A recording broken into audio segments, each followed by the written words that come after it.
morning, good afternoon, good evening, good whatever you happen to be, whenever you happen to be tuning into It's Naturally Nat. On this lovely Sunday, I can hear, I don't know if you can hear it,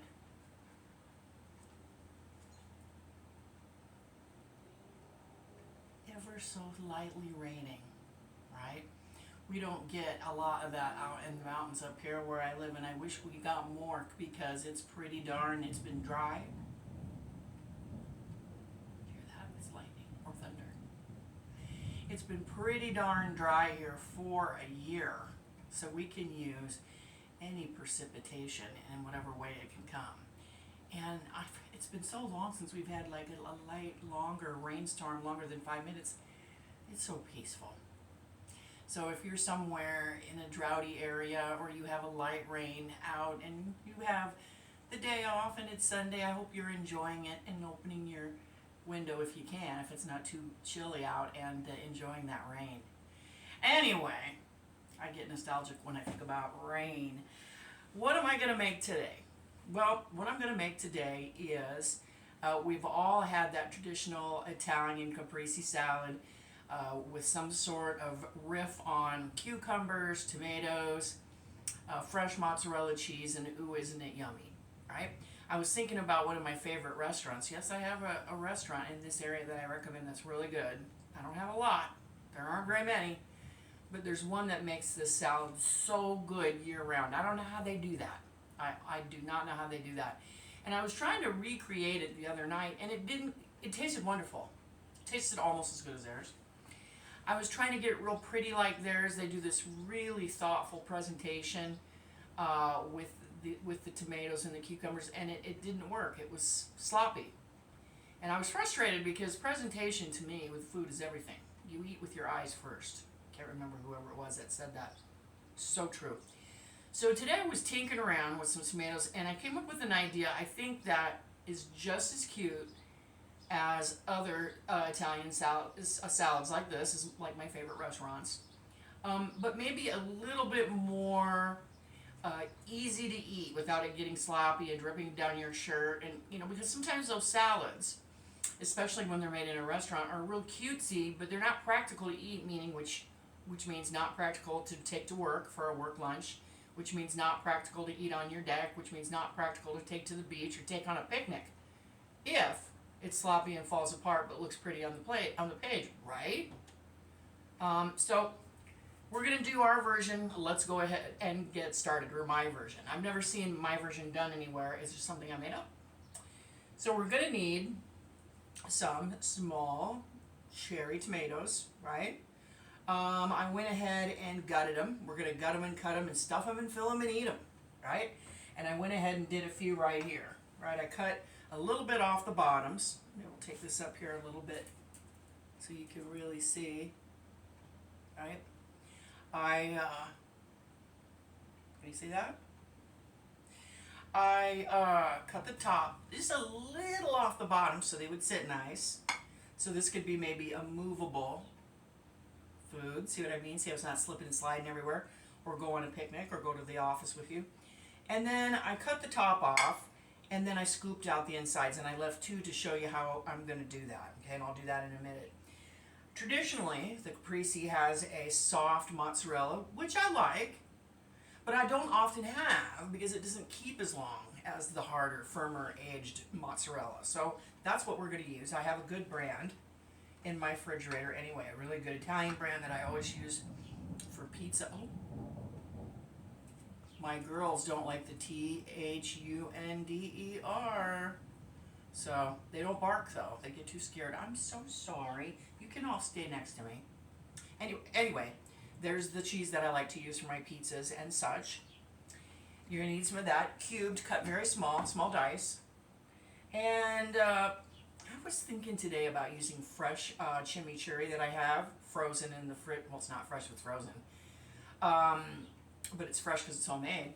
Chimichurri would be good with this, I thought. Now it would take it to a different realm because chimichurri is tangier and it's not an Italian salad.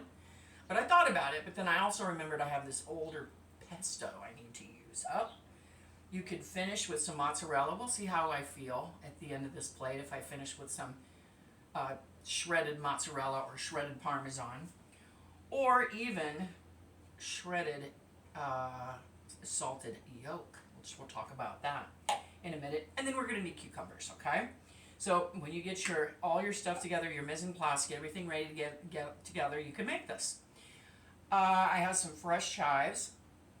And I like all onions in the happy onion family, so that I try to incorporate chives into anything and everything that I have. Okay? And then cucumbers that are also diced very small. Let me give you an idea. They need to be small because they're going to go inside of the tomato. I think Anthony Bourdain wouldn't hate my knife skills if he were around so much here. I did a pretty good chop. I think I did. Well, I did on the cucumbers. I didn't on the cheese because the cheese goes in the bottom. Nobody sees it anyway.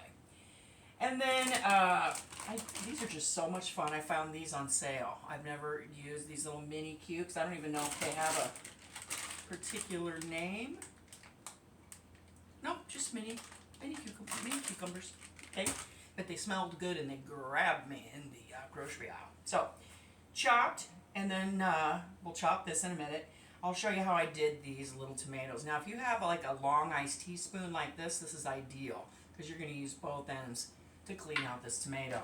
Okay, so what we'll want to do is cut off that top. Well, first find what would be the proper bottom. If we don't, see how he rolls? Right? Find what would be the proper bottom, which would be right here, and just go ahead. Make sure your knife's sharp. I sharpened my knife before I started today.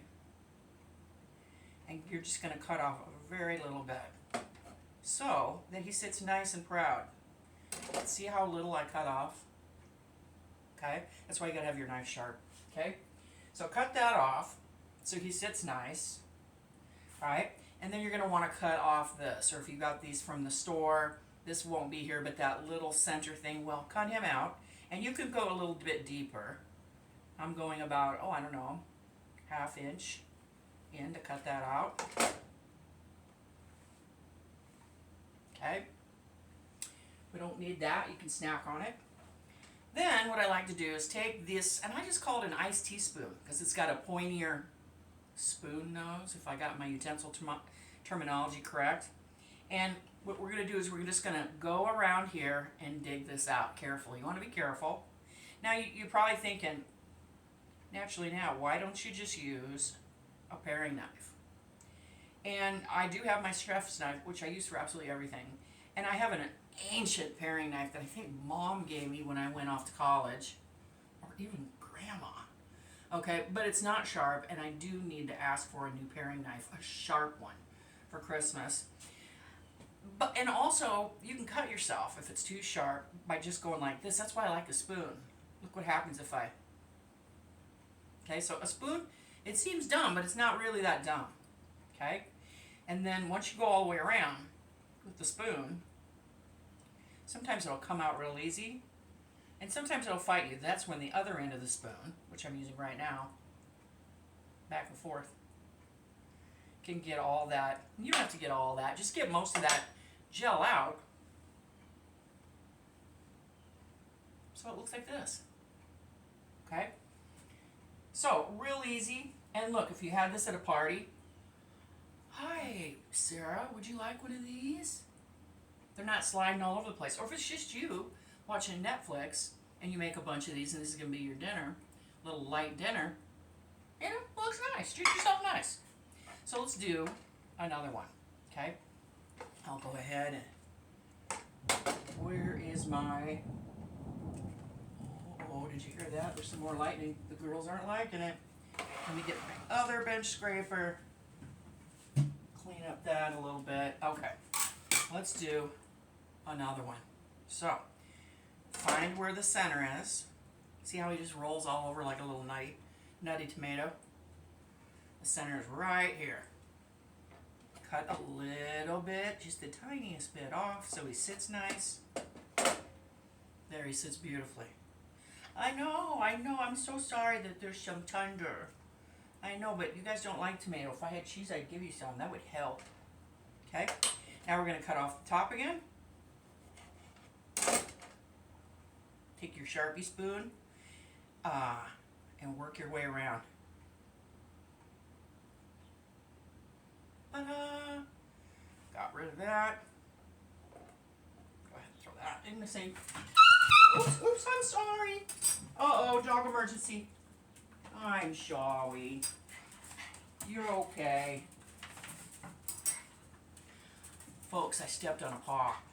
I'm so sorry. Should I give you some cheese to remedy it? And we're going to put this here. We're going to salt the inside of these, and then I'm going to get some cheese because I have a dog emergency, right? And I was very bad and stepped on a paw. So go ahead and salt all of them. I already salted these off camera. Let me get the cheese for my little friend. I'm sorry. I'm so sorry. Do you want some cheese? If I pay the cheese tax, will I be forgiven?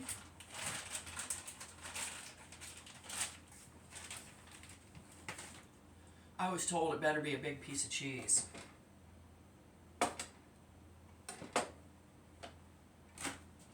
Okay, I'm so sorry. Am I forgiven? She says I've been forgiven. Okay. Well, cooking with dogs, folks. Okay, then we're going to go ahead. We're going to put our cheese into the bottoms of these little cups. Now, could you microwave these real quick and eat these warm? You betcha. Have I? Yes. The only thing is if you're going to put cucumbers in here, warm cucumbers, I don't know about that. I don't know, it might be yummy. I might, well, I still have a line on good tomatoes. I might include a video real soon on stuffed mini peppers. They are delightful, and I make them all the time, all year round, and I finish them off in the oven under the broiler. Come together really fast. Okay, now, I like this. Okay, I like this, about that full. And you could do it with your spoon. I'm just doing it with my hands. Now we want to fill them with the cucumbers. I know I'd give you guys some cucumbers, but I'm pretty sure that you wouldn't like them, and they're not probably great for you. I also thought about finishing these off with some cilantro, because I have some cilantro. But that does deviate, right? I'm sticking with the traditional Italian salad. So, I mean, not that deviating from a concept is a bad deal. I do that all the time. But I'm going to just kind of stick to the traditional Italian one here. And what am I eating with this tonight? I'm making a grilled chicken artichoke spinach quesadilla, which I don't know if I put on the... I think I've already done that for you guys on this channel. If I haven't, I will. And this goes with anything that's unctuous and cheesy or fatty. So pulled pork, steak, or even chicken, even if it's a lean chicken. This goes really well. Okay? Now the next thing we're going to do, okay, nobody be underfoot now when I spin around. Give my hands a quick rinse. Okay. Don't be underfoot. We're going to break out this bad boy. Okay. So what this is, if you don't know already, is balsamic glaze. I bought this a long time ago online. And you can make your own if you have good quality balsamic vinegar, which I do, but I don't want to make my own, so I bought this. This is so old. If you want to go down a rabbit hole, look up on Reddit or anywhere on Google how long this keeps, or should you keep it in the fridge, and you will find endless debates. Like several people noted when I looked it up, they've had it for years on their counter or in a dark counter, and it's fine. I mean, vinegar's already a preservative.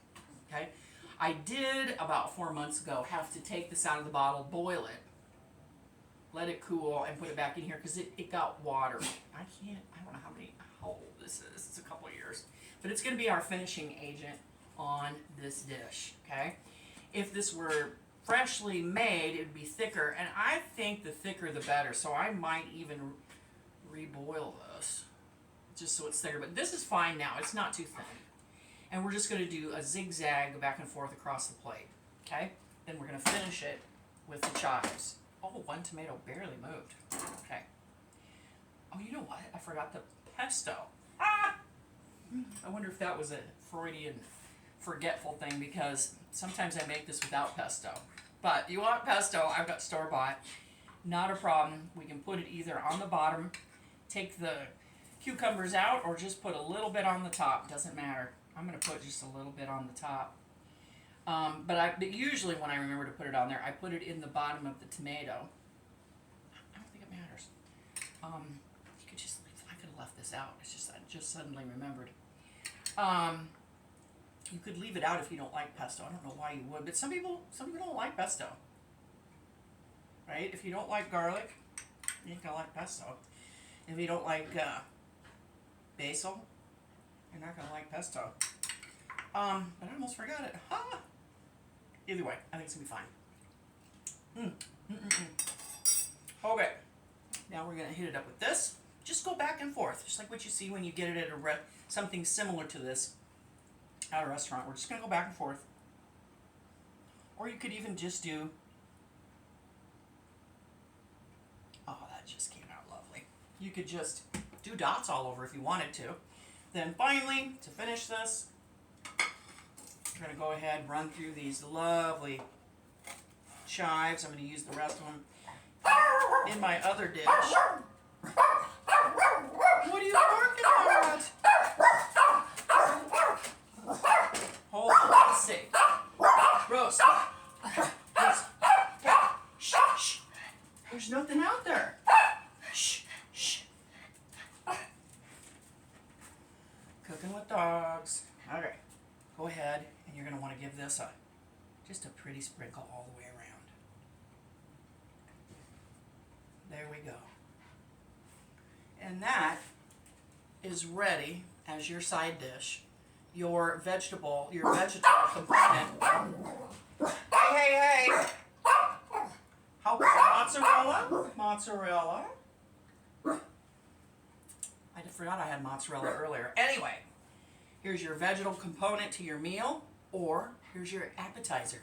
You could make this in advance, easy peasy. Put it in the fridge, maybe drape some plastic wrap loosely on it, or you could just leave it on the counter, honestly, for a while. I like mine kind of room temperature. I'm kind of weird that way. I don't like mine cold at all, no matter what time of year. I like this to always be room temperature, but I am going to put it in the refrigerator because I am going to eat it later.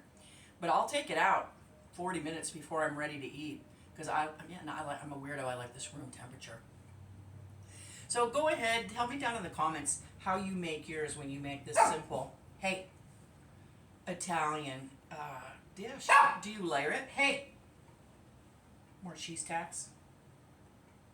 Look, cheese. Do you layer it in the layers, in the round layers, like some places do? Do you do a chopped version like my favorite restaurant does, and then don't mind if it just falls off your fork and falls over the plate? Or is this maybe just not your kind of thing, and you just like tomatoes separately, basil separately, mozzarella separately? Let me know. If you haven't subscribed yet, please consider subscribing to my channel. It's easy. It just takes a little clicky click. If you hit the little bell, you get notifications of when I post, which is on Sundays. And sometimes I post during the middle of the week. Next year, hopefully more. I'll be posting even more, a couple times a week. And wherever you're at, I hope you are having an absolutely wonderful day and taking care of yourself. So, bye-bye, and I'll see you next Sunday.